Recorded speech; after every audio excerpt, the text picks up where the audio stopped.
Well, hello, ladies and gentlemen. I'm Megan McCurdy-Needens here with McCurdy Auction, and we are here for our second episode of our new series called Fireside, Chant.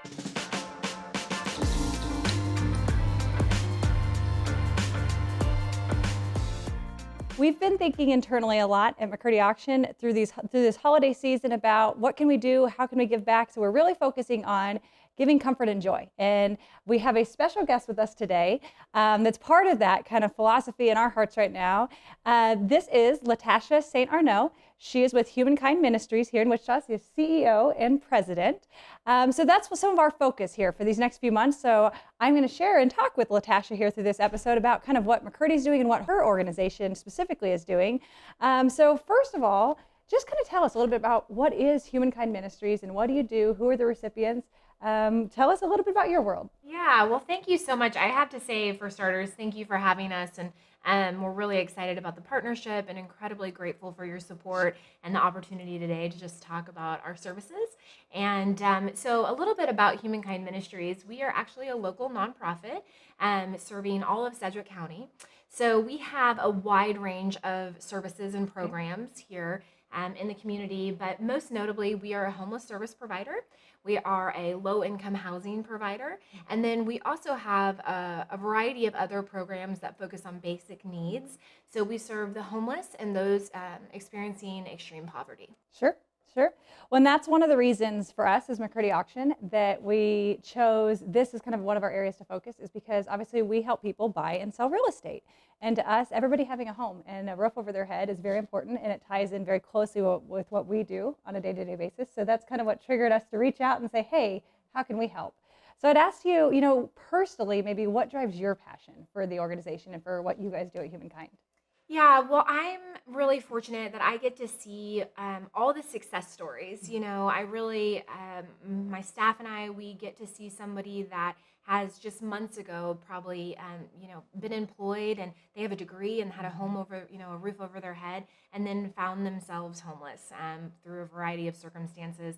And so really, we get to see people go all the way through our programs, whether that's street outreach, emergency shelters, extended stay shelters, our new project, The Studios, which is intermediate housing with wraparound services, and then, of course, our villas, which is permanent supportive housing. And so seeing people that have been struggling, that really society and our community at times have casted aside, and knowing that they're somebody's mom, they're somebody's sister, or dad or brother, and then being able to get them in a place of stabilization and homelessness to home. That's really what we say. So that motivates us every single day. Sure. We're so fortunate to have you here, as a local organization too, because obviously, I'm homegrown. I grew up in Wichita. It sounds like you did too. I did, yeah. But it matters and it makes an impact. And, we appreciate everything you guys are doing, but just our community in general is so lucky to have organizations like you that really stop and care. So I would ask, with that, you kind of started to reference some of this, and I think I'll hear more, is what is maybe some of the biggest misconceptions about homelessness? Yeah. Well, there are quite a few, as you can imagine. So there's kind of this notion in the Midwest, we're all hardworking, and sometimes when we see folks that are on the streets, we just have a lack of understanding of their circumstance, their unique circumstance. And so we see people all the time that are suffering from substance abuse disorders, behavioral health disorders. We see a lot of trauma, domestic violence, generational poverty really is impacting a lot of our clients as well.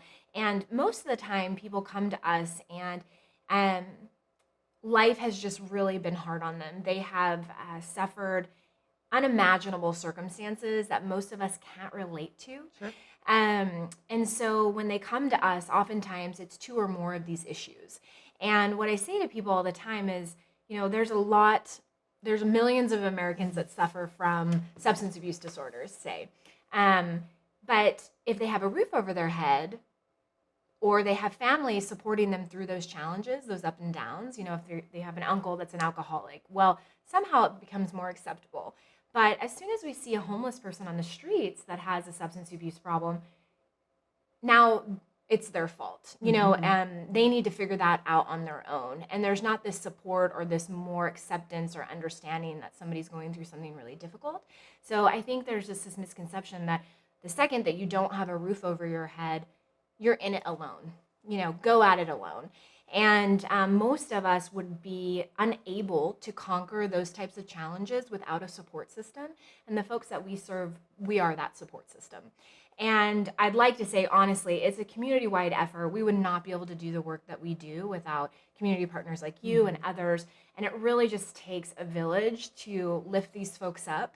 And oftentimes they feel like there's nowhere else to go. And they've really reached a point of despair. Yeah. So we're happy that we can welcome everyone, but there are quite a few misconceptions. And I'd like to say, there's just a human factor. Like, they are humans and they deserve dignity and opportunity just like the rest of us. So there are quite a few, but I'd like to just remind people that just get involved, smile at someone, say hi, sign up for a newsletter. Yeah. There's all kinds of ways that you can really peel back the issues at hand to kind of dispel some of those misconceptions. That's great. I mean, it's great to hear, because sometimes you don't, life is busy and life has a lot of things thrown at us that you don't stop and think about, how did this happen, or how can I help this? Because truly, I mean, life does throw really hard things at us sometimes. And if you do have the people around you to help you through it, of course, that's going to be easier than if you're on your own. So I'm learning a lot. So I would ask, and you kind of ended on this too, about, how can we help with awareness of this in our area, in our community, not just, through what we're doing, through the holiday season, but just through our community. What can be done to help your organization? Yeah, so it's really interesting. We live in Wichita, Kansas, and it's a beautiful place to live, work and play and raise a family. But I don't think people realize we do have about 600 homeless individuals on any given night on the streets. And that number really isn't an accurate reflection, because we have many more that have housing insecurities. So we're serving about 1,200 unduplicated homeless men, women, and families every year. And that's just our agency alone. And so we do have homeless people here. And oftentimes, if you live way out west, or you live way out east, or something to that effect somewhere in Sedgwick County, you don't really get to see that core. So I just encourage people to really get involved in your local nonprofits, whether that's with HumanKind Ministries or others that are doing great work. As I mentioned, sign up for a newsletter. Follow these nonprofits on social media. They have wonderful content. They dispel sort of those unfactual thoughts that we have oftentimes about people that are different than ourselves. And it really gives you a perspective, because sometimes we could be really shielded from these kind of issues. But I think the sad part is that we live in this beautiful community, and we're also close, knit. But at the same time, we have these third world type of issues right here in Sedgwick County. So I just encourage people to get involved, go out and volunteer. If you have the time, there's a plethora of volunteer opportunities with our organization on our campus, but as well as other nonprofits too. So I just encourage people to, educate yourself just slightly. Even one little thing could change your perspective for sure. And there's a ton of ways to reach out, and it could be simple as you're scrolling on your phone, your tablets, little news articles, facts and figures and data, that kind of stuff. So lots of opportunity to get involved. Sure. Well, and I can attest to that. Just as we reached out and kind of made this connection with you guys for this season, of looking through the website and everything you guys do, and learning a little bit more about what's truly happening in our community. It makes you stop and think. So just little pieces can really change how you think. I would ask, so with these last 18 months, obviously COVID has been a huge, huge thing in our world. How has that impacted you guys, and how has that impacted homelessness? Have you seen a lot of change through these last 18 months? We have. So, our agency, as well as others, we really had to completely change the way that we were delivering services to our clients, our residents, those in the community that were counting on us. Really shelter services. How do we keep everyone safe, our staff safe? And so it's been a really trying time. For everybody, but especially for our vulnerable populations, right? And so we have seen an increase in need, and I think that right now, really, time will tell, because we're kind of still in it, and I think we're just going to start seeing the effects of the pandemic for sure. But we already know, based on our numbers, that COVID is definitely playing a part, and housing insecurities are certainly more prevalent now more than ever, and I think our communities are starting to realize how important shelter and housing really is to the health and well-being of an individual or a family. If you look at any kind of research, shelter or housing is really the number one social determinants. And so I think now more than ever through this pandemic and through COVID, I think that is something that's really smacked us in the face. And us as a provider, we already knew this and we've been living it and breathing it, but I think now more nationally, locally, people are really starting to pay attention. And so I'm excited about the awareness and people paying attention to that fact. It's really disappointing it took a pandemic for us to realize how vital some of these programs and services are, but we're just now starting to see that. I don't think that we have a real grasp on what that's going to look like when it's all said and done. Sure. I think that's so true that, COVID was just, it was a stop for everybody and just stop and think and reset. And so I hope that is, seeing some good impact, that it is making people stop and realize and help you guys or think more about maybe your, the community that you're helping. With that, I know there's lots of different opportunities that people can get involved and they can help your organization and help you with your mission as well.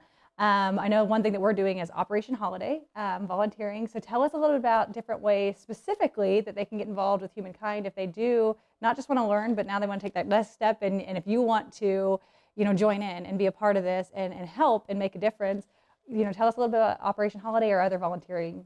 Yeah, so Operation Holiday is a wonderful program, and when I say it's really the community, it is the community. It is so large in scale and scope that it takes everybody working on this project. We have thousands of volunteers. We have hundreds of collection sites. So Operation Holiday is a holiday assistance program, and it's the largest in Sedgwick County, and we're serving about 14 to 15,000 individuals and families through that program. So it's really exciting. We collect non-perishable food, winter wear like coats, hats, gloves. We accept kids' coats, either new or like new. And then, of course, like monetary donations. And so we have a full list on our website. You can go to operationholiday.org to learn about that. But there are a lot of opportunities to get involved, whether that is making a monetary donation, which really stretches the dollar further because it allows us to buy in bulk at a nonprofit rate, a discounted rate. But if it's donating perishable items, if it's donating kids' coats, you can come out and volunteer at the warehouse or for distribution. There are many ways to get involved with Operation Holiday. Awesome.